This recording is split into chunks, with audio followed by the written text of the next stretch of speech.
Vernomatic Productions. Are you ready? Live from the Metal Mayhem Studios in Rochester, New York. We are gold.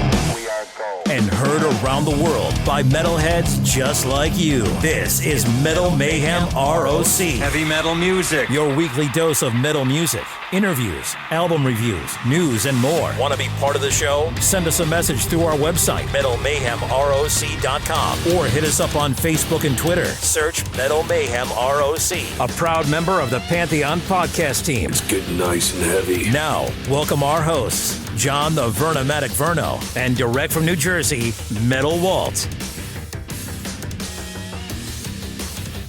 Good evening, everybody.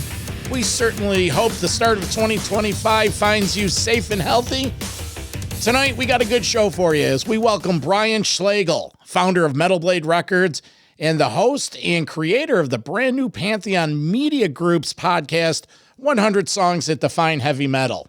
Essentially what it is, each episode, they take one song and they'll have either the producer of the song on the show, they'll have someone that played guitar on it or played bass or the drums or the singing, and they just rip it apart and they talk about it.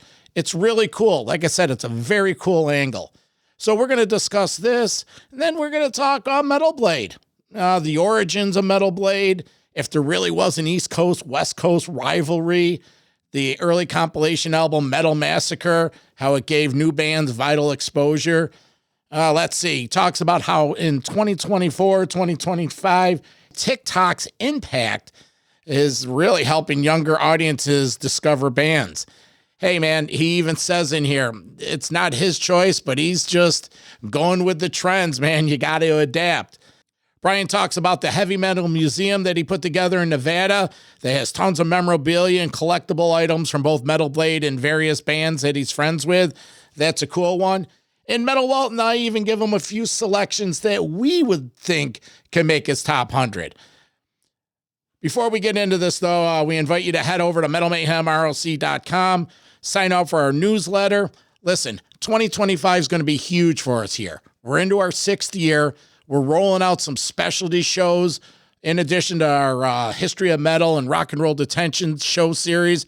We're going to start doing anniversaries of historic albums, and we're tracking down the guys that recorded these albums. While you're at the website, sign up for the newsletter, get alerts on all the stuff we're doing here. And do us a favor, sign up for the pod, and if you listen to this on Apple Podcasts, Spotify, Amazon, leave a review, and we'll read it in future episodes. All right, let's get into this. Brian Slagel, Metal Blade Records, and the 100 Songs That Define Heavy Metal podcast. Right here, right now, Metal Mayhem ROC. Our guest today was instrumental in the metal explosion of the 80s with his record label Metal Blade. He's back today to talk about his brand new podcast right here on Pantheon Media Group called The 100 Songs That Define Heavy Metal. Let's welcome to the show, Brian Slagel. Thanks for having me on. I appreciate it. What's up, Brian? Nice to meet you. I'm located in the northern New Jersey and not far from the history of that metal scene in Jersey, the Old Bridge scene, the Old Bridge metal militia. You got a lot of history there. There's a lot of ghosts, a lot of roots down here. Yeah, that was the epicenter of the East Coast version of the metal scene, too. So, yeah, it's pretty important. You know, looking back, was there a East Coast, West Coast metal rivalry that was comparable to the East Coast, West Coast rap rivalry when rap was exploding? No, it's all good. I love New York and New Jersey. I had an apartment in New York for 12 years. We had an office there for 20 some odd years. So it's a pivotal place. I've always loved it out there. And there was never really any sort of rivalry between the bands. I think really in the early days that, Metallica kind of broke that because they went out to record, became friends with Anthrax, and, everybody gets along. That's the one thing I love about metal is pretty much everybody gets along. We're all just fans and we're all doing it. And there's not a whole lot of border skirmishes or anything like that, which I love. Brian, recently we hosted the Metal Allegiance 10th anniversary East Coast show here. We were featured, press for that. And it was at the Starland Ballroom, which is not far from Old Bridge, New Jersey. And it was just great because You had Alex Skolnick and, Dave Ellefson and John Bush, but it just felt like a family environment there. And even though the Jersey guys were missing, right? Bobby Blitz and Mark Tornillo were both on the road. It felt like a Jersey, New York show. It's great. I love those venues out there. I mean, all the way back to Lemoore. I saw so many shows at Lemoore and all those great clubs out there. I've seen a bunch of shows at Starland. So I always love going to shows in New York because it's always a great hang and the audiences are always awesome and the venues are cool. So yeah, all good vibes out there. Well, we have you here today because you're an addition to our family here up at Pantheon. Your new podcast, The 100 Songs That Define Heavy Metal. Great concept. I've already listened to the first episode with Kerry King. Tell us about it. Why did you decide to put this together? And what's the overall concept of the pod? So I've been obviously doing podcasts for years and years and years. And I've been on the Eddie Trunk's radio show quite a few times. And a guy named Christian Blatt, who was Dennis Miller's podcast producer and partner for many, many years in all of his entertainment ventures, and he does a lot of podcasting, and he hit me up and said, "Hey, I heard you on Eddie Trunk. I think you'd be good to do a podcast. Would you be interested?" And I said, "Well, let's talk." So we spoke about it. He had a pretty interesting idea, which was, I think the original title was the 100 best songs of heavy metal or something like that. But we weren't going to do it as a countdown list. It was just 100 songs that we would pick and randomly talk about. So we were originally going to do it on AXS. They were going to start a podcasting division, and Christian was actually going to run it. So we were going to put it on there. That never happened. So it kind of lay dormant for about a best part of a year and a half. And then I did the Metallica Report podcast, which is here on Pantheon. And the guys who run Pantheon contacted me and said, "Hey, we heard you on the Metallica podcast. We thought you would be good to do a podcast. Would you be interested in doing one?" I said, "Well, I have a concept." So we all got together and talked about it and fleshed it all out. And here I am now doing my own podcast. I've done one before. I did one for 3 years with Sean Rourke, who runs NHL.com. And we talked to athletes and sometimes metal guys about their love of metal. And it was actually a lot of fun. It's up on Apple and stuff. It's called Metal Misconduct. And it was really super fun because a lot of times you think athletes, especially hockey players, are not the most interesting people. Their interviews are very bland and bored, but you get them talking about music is a whole different thing. So that was super fun. So that was my little toe into it. And now I guess I'm sticking my big toe in. Couple questions on the production of the pod. Who's producing this? Who's editing it? Who's engineering it? And how often is this podcast dropping?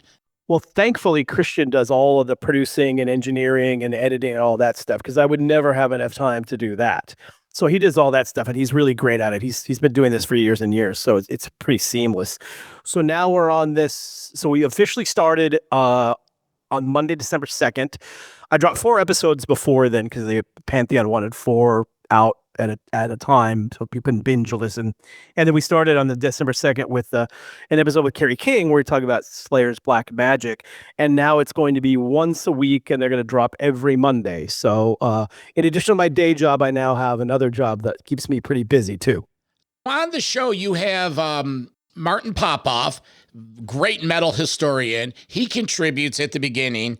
On this particular episode, you have Bill Matoyer, producer of Show No Mercy, with his insight. And then you get Kerry King, the guy that wrote it and played on the album. So when you mix all that together, this is awesome. It's the guys that made the album produced it. Talk about all this. There is no script. It's all just off the cuff. There's, I know what the song is, but I've been doing enough of these things and interviewing people for so many years that it's pretty normal at this point. Plus, I'm mainly talking to my friends, so we're just basically people talking about. It's like we're sitting at a bar talking about a song we love, So yeah, so the Pantheon guys kind of came up with the concept of having these different parts. So they wanted Martin, who does a bunch of podcasts here on Pantheon as well, has written 150 books. So he kind of comes on and gives a little history about the song and some interesting little tidbits. And then they wanted to talk about the production of the song and get a producer in to talk.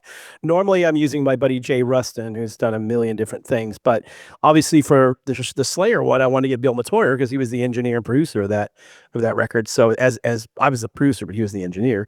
And then obviously we have either a fan of the song to talk about who's, hopefully somewhat famous or in the scene somehow, or actually somebody that played on the song. So that's kind of the concept of it. I booked the guests. Christian did all the production part of it, and I just kind of roll with it. And I said, "There's no script other than here's the song, and let's talk about it." And it just comes pretty naturally because, like I said, it's just friends talking about a song they love. Do you have a predetermined length of episode? Yeah, of course, you have a loose program script. But Yeah, the Pantheon guys wanted to keep it as tight as we can, so we they're 45 minutes, so I don't think we can get it too much tighter than that because there's 3 segments, but it's 45 minutes, so it's still a pretty quick listen. It's not like you have to listen for, hours on end, and we're kind of sticking to that 45 minutes. We may or may not eventually, because we do longer interviews, obviously, already, just so we have the content, so we might eventually throw some stuff up on YouTube at some point if the Pantheon people let us. Brian, anytime you put a list together, when you say top 50, top 100, whatever, there's always going to be some, let's say, criticism towards that list, or there's some subjectivity to that list. So my first question is, how do you define the criteria for this top 100 list? Is this you solely? Is it you with Martin and Jay, with Christian? Like, did you go outside? Did you poll? Did you get a poll and say, let me get some lists together from fans and kind of tally all the results and come up with this list? Like, how did you come up with it? No, I did it all myself. I just picked 100 songs and sent it to Christian when we first had this concept. And he's a big fan too, obviously. So he looked at it and thought it was pretty good. And the basis is, look, we're not doing a countdown or anything. So it's not like, here's the top 100 songs in this order, because we didn't want to do that. There's a million countdown songs. And then you do get like, why is this song 78? We just wanted to present a bunch of songs that I felt were historical towards heavy metal. And a lot of it's going to be stuff from like my youth growing up, what influenced me, like 70s and 80s, because that's the basis of how I became, and anybody from Metallica, Slayer on down became influenced by heavy metal. I don't think, a lot of times I talk to kids or just various people, we talk about bands that are really influential on the scene, and a lot of people aren't that familiar with them. Like Blue Oyster Cult is a band we're going to talk about a lot. We just did an episode that's going to drop this month with Blue Oyster Cult talking about astronomy, which Metallica covered, of course. And it's more educational and also just kind of fun to talk about these songs and how they do relate to the stuff that we're listening to from, the beginning in the 70s and 80s to all the way up till now. And so many of these younger bands, no matter, who they are, whether it's Cannibal Corpse or Knocked Loose or whoever it is, like they're all influenced by a lot of this stuff in the 70s and 80s, because that's really where it started, obviously. And I think it's important to look back on that sort of stuff and talk about it. And I've noticed that ever since that the metal core scene that kind of happened in the early 2000s with, Unearth and Lamb of God and Black Dahlia Murder, all that sort of stuff. Before that, a lot of bands never really talked about who their influences were. They kind of kept it close to the vest. Like you didn't know really as much. Metallica obviously is very open about it, but a lot of bands weren't. But all of those bands started to talk about their love for Iron Maiden or Deep Purple or Black Sabbath. And these kids were like in their 20s back then. And that got all these younger kids to start getting into those bands. You start seeing people wearing Thin Lizzy t-shirts, 20-something years old. And that's kind of continued to today. And I think it's really important to go back and talk about that. So we'll talk about, 90s and 2000s and a lot of that stuff too, because that's important. But there's, I'd say probably roughly, 70% of the show is probably going to be 70s and 80s stuff. So you're not setting any boundaries per se, because that was going to be one of my questions is, where do you draw the line when you say heavy metal? Like, do you include bands like Kiss, Aerosmith, Van Halen, Deep Purple? To John and I, they're part of heavy metal, whether or not they're defined as such. And then maybe a second part to this question is, how do you approach, let's say, maybe songs that you believe are influential, but maybe they're not your favorites, or let's say they're radio-friendly song. Let's say Kiss's Rock and Roll All Night or Living After Midnight, something like that where we don't want to hear those songs anymore as fans because we've heard them 18 billion times. We maybe not even consider them good heavy metal songs, yet they're popular. Like, how do you battle that dilemma in your head? Yeah, that's a difficult one, and because for me as a fan, I would always pick like some obscure songs that I love, and I wouldn't go to the hits as much. But I do feel that we have to incorporate them because they're the ones that people heard. But my argument about, because you can't go back and say Kiss, Aerosmith, Van Halen weren't necessarily heavy metal, but those bands at the time were super heavy. They always want to call themselves rock. People don't want to be limited by this heavy metal thing. Only Black Sabbath and Judas Priest, even Iron Maiden, we're a rock band, but they're all metal, and all that stuff in the 70s, like I mentioned, Blue Oyster Cult and Thin Lizzy, like they had elements that were really heavy back then, and especially like Thin Lizzy with the dual guitars. Like nobody was doing that. That set up the two guitars that we know now for all these years about how all these bands happen. It wasn't for Thin Lizzy, who knows how that would have played out, and they were so important. We just did an episode that's going to come out again this month, and we talk about Jailbreak, and that opening line of Jailbreak, and when it came out in 1976, was super heavy. I remember as a kid going like, this is so heavy. That riff is so heavy.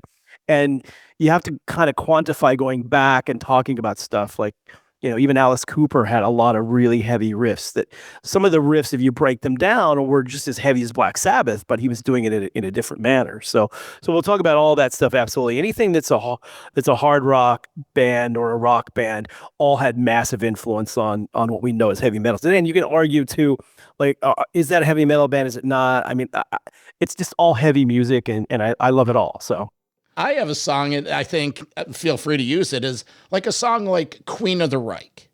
Yeah, that's a great choice. And obviously Queensrÿche is a massively influential band, especially because when they came out in the early 80s, there wasn't a whole lot of that style of singing as much. And amazing band. I've always been a huge fan of them. By the way, their last record is phenomenal. I don't know how they put together that amazing a record after 30 years, but that's a good choice. And it's definitely, I have like a whole big list, but a lot of times too, I'll leave it up to the guests sometimes. Like we're doing an episode with Seven Shirazi, who hosts the Metallica Report podcast. I figure I should have him on since he's the responsible for this show anyway. And I said, what do you want to do? Because I have my list, and sometimes I'll say, hey, I want you to talk about this specific song. But I throw it out to him, and he wants to do Judas Priest, which, of course, we haven't done that yet, so we're going to do Priest. But he wanted to do You've Got Another Thing Coming. And I thought, well, that's a really interesting song, because that was the first song that really blew them up. So in the historical part of it, that's probably pretty important, because that's when they became massively huge. And he's got some interesting takes on it, too, so... I'm going to throw you my selection. So I was debating between two songs. I mean, of course, there's 100 songs I could pick, but my selection for today is going to be Saxon's Denim and Leather. I mean, it comes out of that new early 80s period. It's the new wave of British heavy metal explosion, and it's a metal anthem, but it's the metal song about the band and the fans, Denim and Leather. Like, it keeps it all together, right?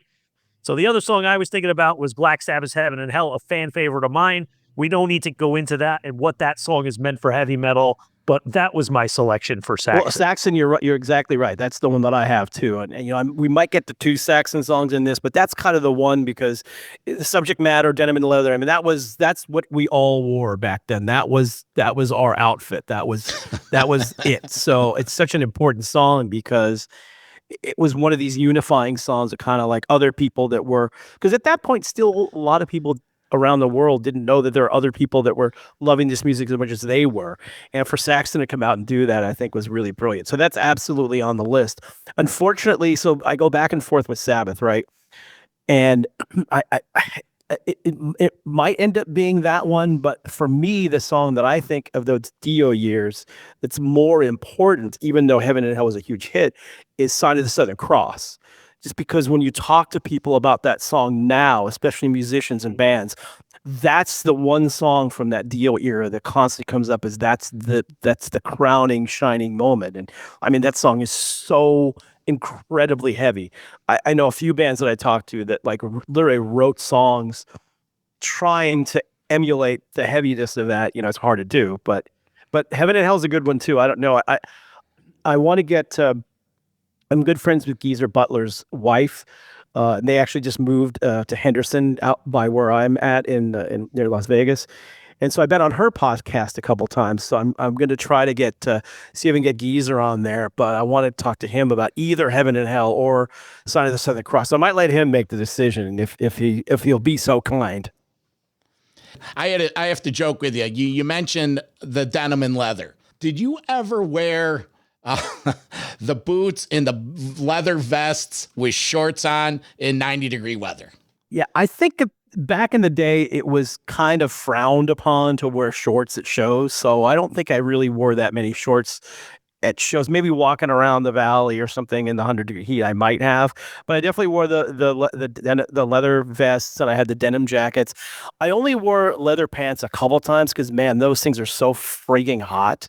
Then I went back to just jeans. I was like, okay, that's my denim part or my jeans. But I did wear the leather vest. I had the first ever white leather vest in LA. I had the first ever white leather jacket that I bought in London in like 1983, I think, and started wearing that. And then John Bush stole it from me, and he got a white leather vest. So I will make a heavy metal confession here, and in a sense, I cheated. I made my battle vests only about 10 years ago. I never had one from back in the day, but I always said, what was I thinking? I needed one. So I went out about 10 years ago and I spent, I'm not even kidding, probably a year searching eBay and all these sites in Europe to try to find like the top patches. And I ended up getting this thing assembled, laying it out 100 times, taking photos, printing it out, and ended up finding a Portuguese older lady who spoke no English who lived in my town that was willing to sew these on. And I will tell you, she only charged me $25 to sew on about 50 patches. I have to confess, I've never had a battle jacket. I used to wear, obviously leather jackets and denim jackets all the time and, cut off sleeve jackets, but I never had mostly because I had a million patches and I collected them, but I didn't know anybody that could sew them on. So I think I just like, and then when it became too popular, I'm like, I'm not going to do that now. But quick funny story though about battle jackets. So I believe it was, I can't remember the exact time frame, but I think it was around Death Magnetic. And I got an email from James Hetfield and said, hey, I want to make a battle jacket. Can you help me find patches? Like, Angel Witch and a whole bunch of stuff. So I had a ton of patches. So I went through my patches and sent him a bunch of stuff. And I think at least 2 or 3 of them, like maybe Venom, Angel Witch, something else, I think might have ended up on his battle vest. So I was very happy about that. It looked like he had 2 or 3 of them. Because he was, I think he did the one, and then I think it just became with him. He's always obsessed with things, so I think it became an obsession. He's got a bunch of them. I got a listener question, and it's a listener that you go back. Bill Lander from Rochester, New York, but he spent time in Tampa, Florida. You may recall Bill was the guitar tech on the Tomb of the Mutilated tour with Cannibal Corpse. He says his hellos. But his question was, going back to your book, For the Sake of Heaviness, how come you particularly didn't like Metallica's Escape from Ride the Lightning? Well, I think we all had the same kind of thought that it was very commercial and not kind of what we expected on there. I've learned to not Ride the Lightning is my favorite Metallica record, so I kind of have to lump that song in there because I do love that record. It's my favorite one. But when it came out, it was a very divisive song when the record first came out. That album was divisive, actually, because a lot of the hardcore fans, I remember the nickname that people gave that record when it first came out was Ride the Light Bulb because of Escape and because they had acoustic guitars on there. And I thought these people were insane. But, you get these hardcore fans that just want, speed and thrash the whole way. But when Metallica did the first Orion Festival and they played Ride the Lightning in its entirety, they had to play Escape. And James always like, I hate that song. I'm never going to play it live. So before the show, I walked up to him and I said, so you're playing Escape today, huh? He's like, yeah, not happy about it, but we're going to do this. But it was fun. What was the spirits after they did it? Yeah, I don't think that it changed his mind about loving the song at all. But it was pretty cool that the fact they finally did it. I mean, I think they've played almost every single song that they ever recorded almost. So now they can say they did that song. But I don't think they played it again since that I'm aware of. Metal Mayhem ROC.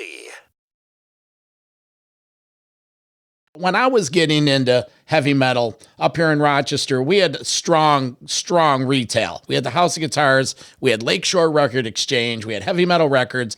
But more importantly, what I'm getting to is over at Lakeshore Record Exchange, Ron Stein was big in the mail order business. You've stated on many interviews that was your big gateway to all this stuff. Do you have any recollection of getting any of Ron's pamphlets or doing any work with Ron? Because through various interviews, a lot of these guys remember Ron. Do you remember Ron or the Lakeshore Record Exchange?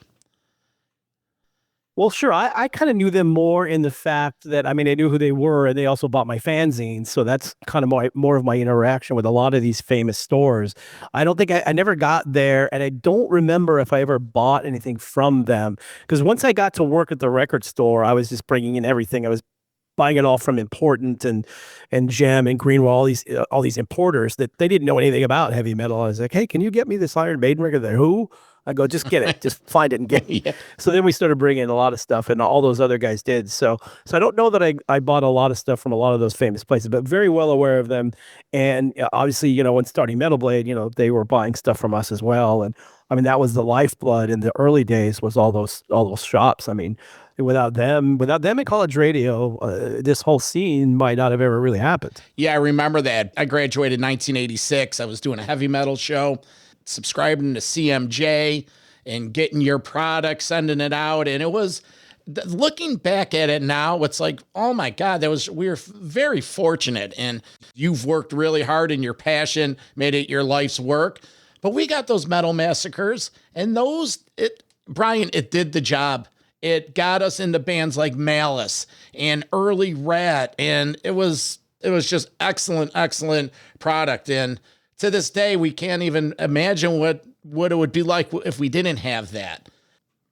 Well, thank you for that. And I mean, look, my whole thing was, even when I first started really getting into the new wave British heavy metal, I love this music so much. I wanted to share it with other people.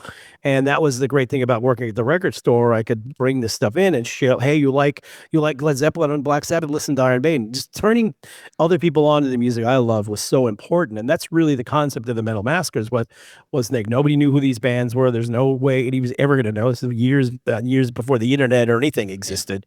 So putting those records out gave those bands a chance to be heard by people. And that was the most important thing to me. And the fact that we did 1 million of them, and a lot of those bands went on to have careers, is to make me feel really good, because that was the whole idea behind the whole thing.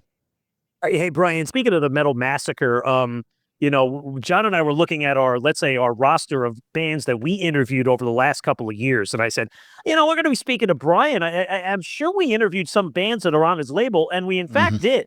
So I wanted to give a little attention to some of the bands that we've supported from your label.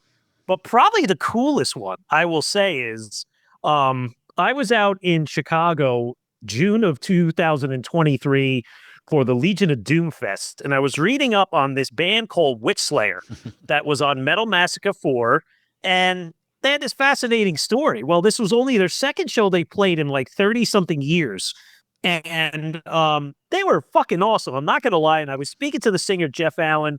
We got him on the show. Yeah. I mean, you talk about a story, how these guys made it through your area in the beginning of the scenes, then they kind of went their separate ways and got back together and completed that piece of work. So take us back. Any recollections of Jeff and Witchslayer?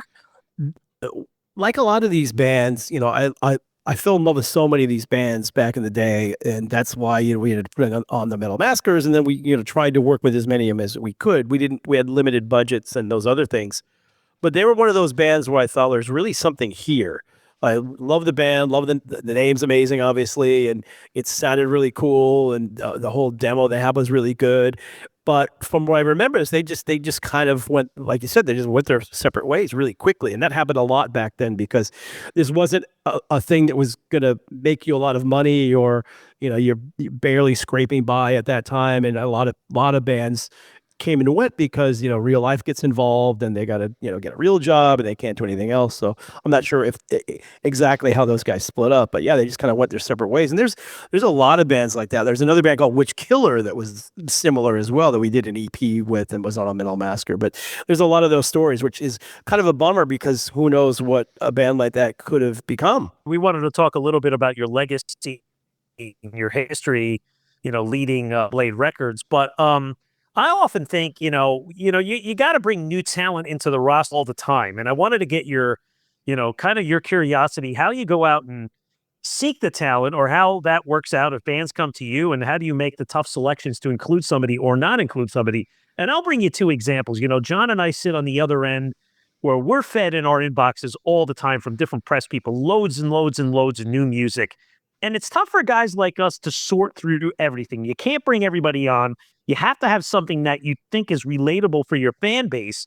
But there were two bands over the last year or so that I picked out from Metal Blade that I thought really fit our listeners. One of them is the band Warcurse for the album Confession. Mm-hmm. I had Justin Roth on, a great, great album. And the other one was the band Vulture, the German band who released the album Sentinels. We had Matthias Outlaw, the German guitarist, on earlier this year. Both great products. Just to illustrate there, that we're supporting Metal Blade's artists, but also that we're supporting, let's say, newer bands or up-and-coming bands that still keep that traditional sound that we can relate to as our forefathers begin to retire. So just curious, how do you go out and showcase and seek out new talent, get them on the label? Well, first of all, thank you for doing that. Much appreciated. Appreciate all that stuff. We can't do this stuff without you. So it's changed a lot over the years. My day-to-day is, I got so many things going on that I don't really search out bands as much anymore. And people send me stuff all the time, but we have an A&R. We finally have A&R people, which we never did before. Although really everybody at the label acts as A&R because we all wear a lot of different hats. So, but various people from the label will bring stuff in. But we've got a couple guys now who start to kind of bring more and more stuff in. It's got a guy named Ryan in the US and a guy named Andreas in Europe. And those are the guys who usually discover this sort of stuff. And it happens because somebody will tell them, like a journalist will tell them something, or they'll hear something from, one of their friends in some town that, hey, there's this local cool band, which is kind of the way it's always been. You just kind of learn about these things because you talk to so many people in so many different places. And that's where that stuff comes in. Warcurse is a little interesting, though, because Warcurse is on, at the moment, is on Blacklight Media, which is by Frank Chrysantos. Chef Chrysantos, who, if you watch Chopped, he's the bald judge on Chopped, and he's got a whole bunch of phenomenal restaurants around, but he's a massive metalhead. And for him to like detox, he just spends hours on YouTube looking for new music. And he would turn me on. We turned me into a bunch of bands that we ended up signing. And at one point I said, you want to do a label? I mean, you keep finding all these really great bands. So he and his partner, Matt Bacon, who's also a up and coming brilliant guy in the metal world, they found Warcurse and they sent it to me and said, what do you think of this? And I go, I love this. That's right up my alley, obviously. So I love it. Let's do it. So super cool. And it's important for you guys and anybody to help because there's so many new bands now and it's so difficult to break through because there's not really one method of discovery bands anymore. There's Spotify playlists and there's this and there's a million different ways to do it. So it's really cool for you guys to kind of shine a light on these new bands because it's very difficult. It's probably the hardest it's ever been for these newer bands to get any sort of traction. And it takes, luckily we're patient with a lot of stuff, but it takes a long time before, it might take 2 or 3 albums before a band kind of starts to go, oh, hey, these guys are cool. And that's the problem here because the old model was 2 or 3 albums, tour, build your base because we didn't have all these outlets. How do you do it? Well, I mean, it's ever changing, right? And you have to kind of be on what the next thing is. And believe it or not, like what's really driving a lot of music discovery these days is TikTok. Like so many of these young kids discover stuff on TikTok, and the famous stories about Ghost went viral on TikTok with Mariana Cross, and they went from playing 6,000-7,000 seat venues to headlining and selling out arenas. Same thing happened for Knocked Loose. Same thing happened for Turnstile, where these bands all got viral on TikTok, and it went crazy. And I was I went to go see Cattle Decapitation and Immolation here in Dallas. And they sold out show, like, 1,300 kids. And both bands were saying this whole tour, they've noticed a lot of younger fans going to the shows that they haven't really noticed before. I said, well, you know why that is? They go, no. I said, TikTok.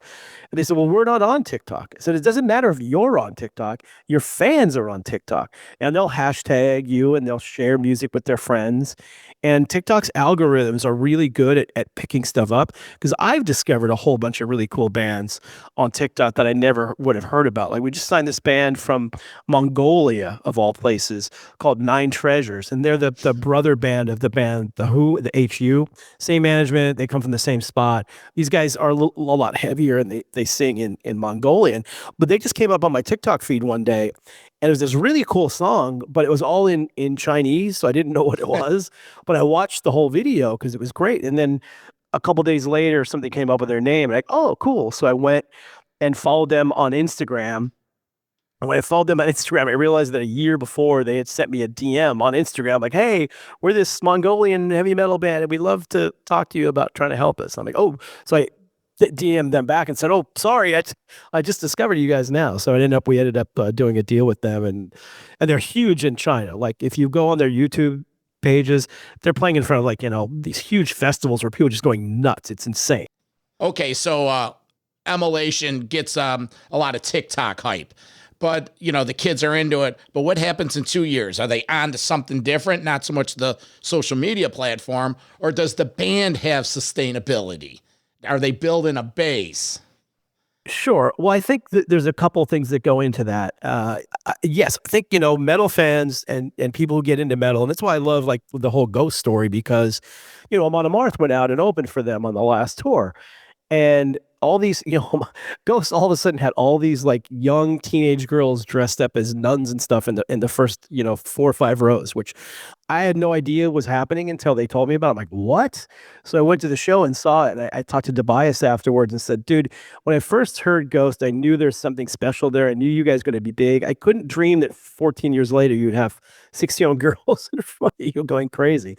But that's the gateway, right? Like, I went to one of the shows and I was sitting next to a bunch of those girls, and they were talking about Amon Amarth, like, oh yeah, this is this really cool band. They one of the songs, they start rowing. And by the end of their show opening for Ghost, the whole crowd, including all those young girls up front, are going crazy for them. So that's kind of the gateway to get into the heavier stuff.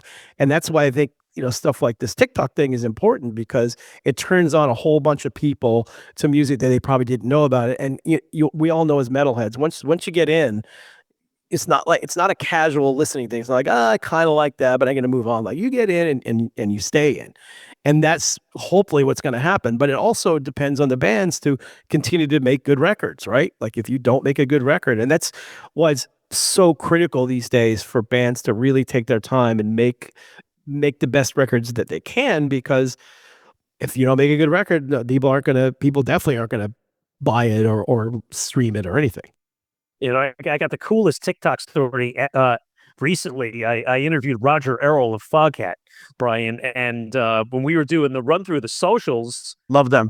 Roger tells me we're on TikTok. I said, and I laughed. I said, Foghat's on TikTok? And he said, yeah, but here's the coolest part. The late, great Lonesome Dave Peverett's son, Jason Peverett, who's probably in his 40s or 50s now, he runs their social media and he runs their TikTok. And I thought that was the coolest freaking thing. He does a great job, because I see their stuff all the time. I'm a massive Foghat fan. I might have to hit you up for a contact, because they're definitely going to be in, at least one of their songs is going to be in this thing. But that's amazing. And that's important, because, you need to connect to the fans, and you need to have that sort of connection there. And the social media thing is just so important right now. Brian, in a general sense, when you look at your 40-year history with Metal Blade, I mean, just give or take, how many artists have come through the door, past and present? Hundreds? Over 200? Over 300? What would you think that number is? That's a good question. I know that we kind of threw around, I think we did this for our 40th. We're just kind of like looking at different numbers and stuff. I know we have over 1,500 releases. So I would imagine, I'm trying to think, it's got to be, I'll have to do some research on that a little bit, but it's got to be over 300, I would imagine. I mean, just if you look at that many releases and, the amount of stuff we've had. So it's probably somewhere close to 300, I would think. A lot. Yeah. I mean, we still have, I think our roster now is like 70 something bands. So there's a lot. What makes you drop a band? Yeah, I mean, we hate to do that, and we do these year-end meetings every year where we bring everybody from Europe over, and we sit in a room somewhere and go over a million different things, including each and every band. And you hate to drop something because when we bring these bands in, we all love them. Like we don't say there's not a band where you go like, oh, we think this is going to be really big. Let's bring it down. We don't care about that. We love the band, we love the music, we like the people. Let's work with them. So it's really difficult to come to that decision. We try to be very patient with bands, and there's only a couple really reasons why we would do something like that. It would be if, number one, whoever they were working with, like managers or booking agents, something left them and they had nothing, because that's difficult to do. Or for some reason they overspent on something and they're like way deep in debt and the sales just aren't happening. That's really the bottom line is you have a band that, even though you love them, there's just no reaction.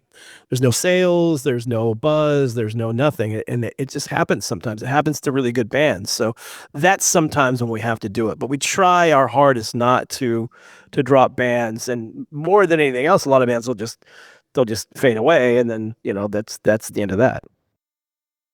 We're going to wrap this up because I know you're a busy guy, but you got other products out there. You got a couple books out there.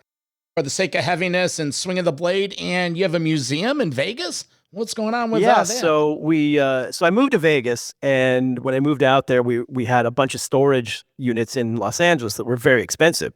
And I found out the storage units in Vegas are about like a third of the price. So like, let's just move all this stuff to Vegas. So we moved everything out to Vegas, and I was kind of going through a lot of stuff. Like, oh man, there's a lot of really cool stuff here.